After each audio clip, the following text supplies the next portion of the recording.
자, 그러면 이제 선생님들이 관심 있게 보고 싶은 거는 이거잖아요. 어떻게 치료하고 관리할지에 대한 건 중요한 건 다 말씀을 드렸어요. 앞으로 되어 있는 걸 갖고 생각하면 됩니다.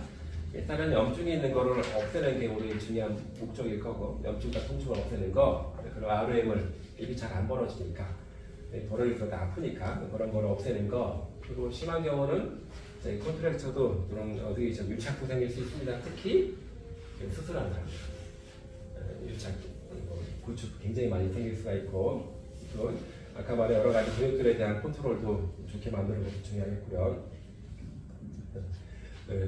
사이콜로지컬한 스트레스를 관리를 잘하는 거 되게 중요합니다.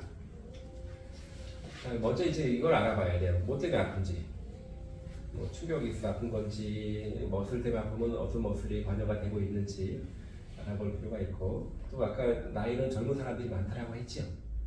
특히 요즘에 이제 고등학생들 공부 많이 하잖아요. 여고생들 많이 옵니다.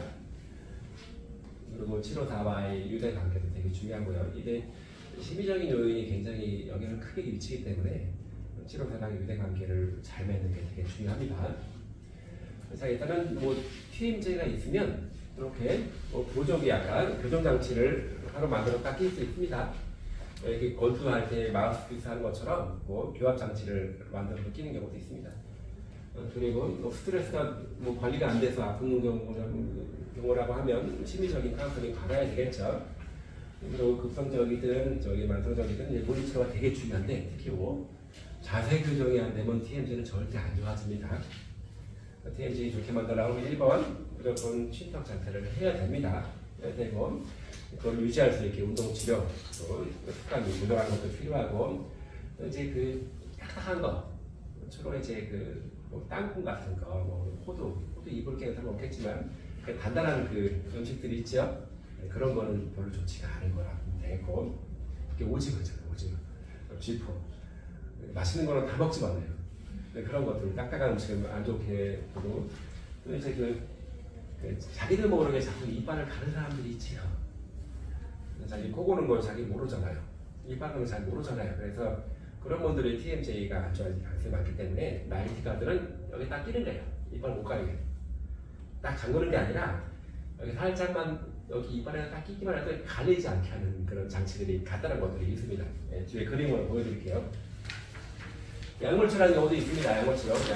진통제, 진통 해열제, 엔세이드 같은 거, 스테로이드 먹을 수도 있고, 또 우리가 아픈 사람들 모달리티 치료 많이 하잖아요. 전기치료도 테니스 같은 거 할 수 있고, 쇼파도 할 수 있고, 유독 TMJ 쪽에서는 이온 컴프레스 많이 논문들이 많이 나오더라고요.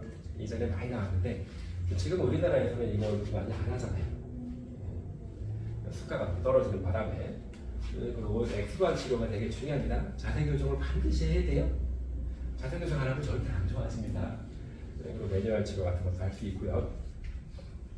이거 중요한 내용은 아닌데요. 이렇게 몇 가지를 나열을 해보면 1단계는 그래도 비교적 가벼운 상태, 5단계를 갈수록 더 심해지는 상태.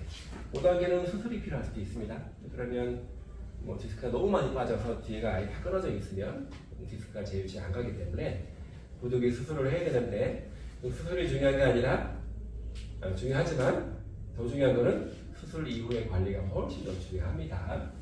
그리고 이런 모달리티 같은 경우에 포스트럴 트레이닝이 굉장히 중요한 거예요.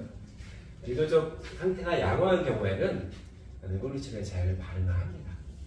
만성적이고 심하고 중재가 잘 안 된 경우에는 상당히 어려워서 그렇지, 초기 단계에서는 물리치료에 굉장히 잘 반응을 하고요. 또 어떤 경우에는 이렇게 교합장치, 클로젤 스피드나 교합장치입니다. 처음에 이제 선생님들이 환자분들이 오게 되면 일단은 이 환자분들의 히스토리를 한번 물어봐야 돼요. 외상이 있었는지, 아니면 습관 같은 것도 물어봐야 되고, 얼마큼 오랫동안 아팠는지 물어봐야 되고, 만약에 외상이 있었대요. 그러면 TMJ만 딱 망가지지 않고 딴 데도 망가질 가능성이 되게 많죠. 그러면 물리치료사가 하기가 어려울 수도 있습니다. 다른 문제가 더 주할 수 있기 때문에 그런 경우에는 컨설트를 다른 쪽이라서 한번 검사를 받아보고 그 문제가 우선적으로 치료가 돼야 되겠죠. 근데 그런 게 없어요. 그런 게 없습니다. 그런 게 없이 그냥 TMJ가 안 좋대요. 그래서 그러면 혹시라도 신경에 문제가 있는지를 한번 볼 필요가 있겠죠. 머슬에 문제가 크기 때문에 뇌신경 검사를 해보고 뇌신경 검사에서 이상이 있으면 그쪽 치료해야 되겠죠. 이것도 괜찮아요. 괜찮게 되면 대부분은 이렇게 움직임이 잘 되면서 TMJ가 아픈 경우도 있고 또 움직임이 씻기만 해도 굉장히 아픈 경우도 있습니다. 그리고 머슬 스파즘이 있고 막 누르면 되게 아픈 사람들이 많이 있어요. 이런 경우는 뭐 아까 말씀드렸던 것처럼 ROM을 좋게 만드는 치료, 운동 치료해야 되고 자세 교정해야 되고 머슬을 이완시키는 치료 분명히 해야 되겠죠. 그래서 이런 것들 평가를 먼저 해봐야 되죠. 어떤 머슬에 문제가 있는 건지, 또 TMJ ROM은 정말 잘 되는 건지, 그리고 가끔 이렇게 벌어지는지 이렇게 벌어지는지 다 봐야 되는 거고요. 그러고 나서 우리가 알고 있는 치료를 하면 됩니다. 그리고 일정 기간 이후에 다시 재평가를 해보고, 뭐 TMJ가 정말 극성적으로 오래되지 않은 분들은 저도 이제 학생들을 가끔 치료를 하는데 한두 번에 좋아지는 경우가 많아요.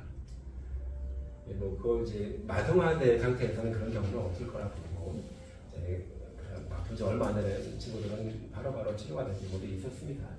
여기 주기적으로 봐가면서 치료를 좀 바꿀 건 좀 바꿔야 되겠죠.